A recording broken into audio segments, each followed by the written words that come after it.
Apparently, Ferrari has carried out a testing session at the Mugello circuit without promoting it.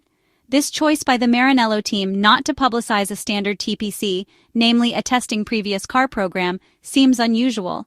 On the contrary, according to some staff present at the circuit, there appeared to be a great deal of secrecy surrounding this rather unexpected on-track session, during which some spectators were even asked to leave. In this case, the driver selected was Antonio Giovinazzi, at the wheel of car number 39. We are talking about the Ferrari SF23, which competed in the 2023 Formula One Championship. The former Alfa Romeo driver has long been working in the simulator, with the clear goal of contributing to Ferrari's cause through dedication and sacrifice in this start of the 2025 Formula One campaign. The Italian had already been sent directly from Japan to Maranello in order to test the new floor that later debuted at the Bahrain International Circuit in Sakhir. The 31-year-old driver from Martina Franca took to the track with the Ferrari SF23 under the watchful eye of Lewis Hamilton. The Prancing Horse representative in the FIA World Endurance Championship, with the number 39 on the hood, completed several laps testing different configurations and solutions. But let's return to the present. The Ferrari staff made a stop at the Italian circuit with the aim of accumulating track laps and continuing the important work of learning data and working methods. The test session carried out yesterday most likely had a precise technical goal. This theory is supported by the fact that it was a fairly secluded test, held on a circuit that, incidentally, the Maranello team owns. We know that the SF25 suffers from a clear lack of downforce. Charles Leclerc himself made this known, stating that compared to McLaren and Red Bull, they have a deficit that prevents them from closing the gap and fighting for the top. Ferrari team principal Frédéric Vasseur also claims that the car from Maranello has untapped potential. Once unlocked, that performance could bring the car significantly closer to the top. The problems remain the same, already analyzed on various occasions in the last few weeks, ever since the Bahrain pre-season testing session. The Maranello team is still unable to use the ride heights originally planned. The Chinese Grand Prix was the clear example. When lowering the car closer to the ground, the SF25 risks excessive skid block wear, violating regulations. Despite the fact that this is a risk faced by all teams, the fact remains that the others managed to pull it off. This means the Prancing Horse is not managing to get the car to work as intended. The most likely explanation is aerodynamic, as Ferrari has not yet nailed this aspect.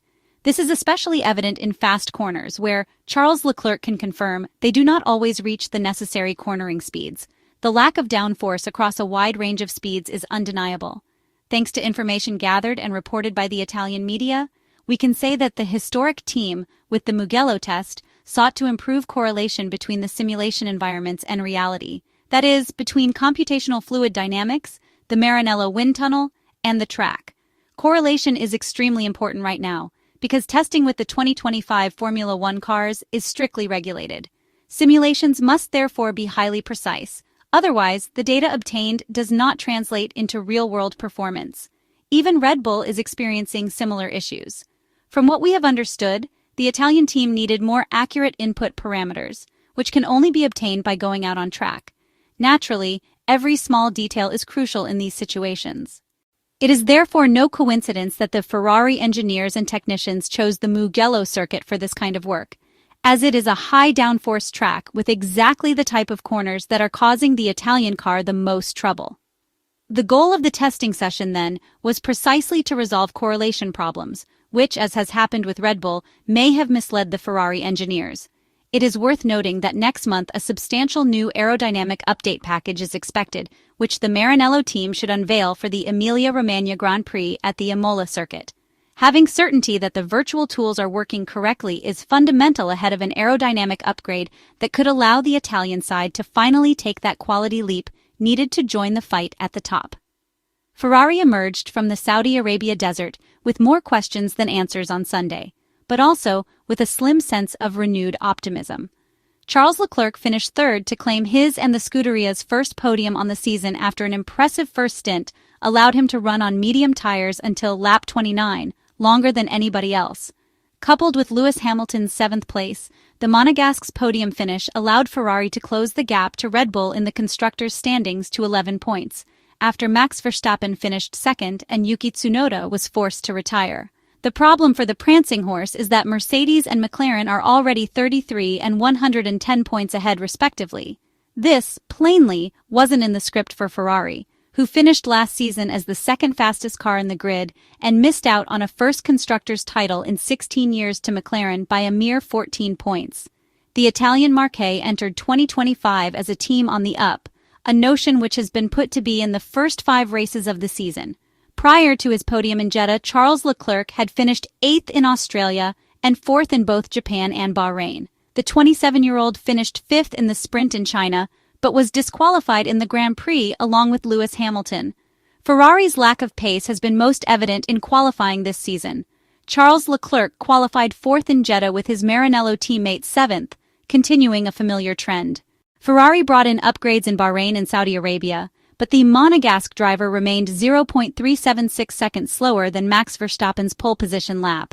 And while he admitted the Italian side hasn't closed the gap as it had hoped, Charles Leclerc suggested there was room for optimism as he said he has found the sweet spot of the car that matches his driving style. The Saudi Arabian Grand Prix weekend offered glimmers of hope for the Tifosi, but Ferrari's season remains a tangled mess for now. After the triple header in Asia and the Middle East, next weekend, Formula One will move across the ocean for the first time this season to the American continent, specifically to Miami, United States. It will be an opportunity for many teams to showcase a special livery, especially since the American market offers investment opportunities with new partners, thanks to the boom in recent years that has brought the USA closer to Formula One. Last year, many teams had presented a new graphic design, including Ferrari, which introduced 2 shades of light blue alongside the traditional red on the 2 wings, wheel covers, the halo, and along the engine cover, to celebrate both the link with the United States and with their own history. This style change will also appear again this year, also to celebrate the partnership with HP, which made its debut as the main sponsor on the Ferrari exactly a year ago in Miami. The new Ferrari livery for the Florida race was previewed by the team itself, in collaboration with HP, showing a short video revealing some details that could appear on the car next week, with white, red, and light blue dominating. However, for the full presentation of the car with the new livery, fans will have to wait until Wednesday, April 30th, just days before the Grand Prix, when Ferrari and HP will unveil the SF-23, modified in its color scheme, ahead of further technical updates planned after the Imola Grand Prix weekend. There is also an interesting aspect. Every fan will be able to leave an encouraging message for the team on a dedicated website, with the best messages being printed on the cover that will hide the car before the unveiling.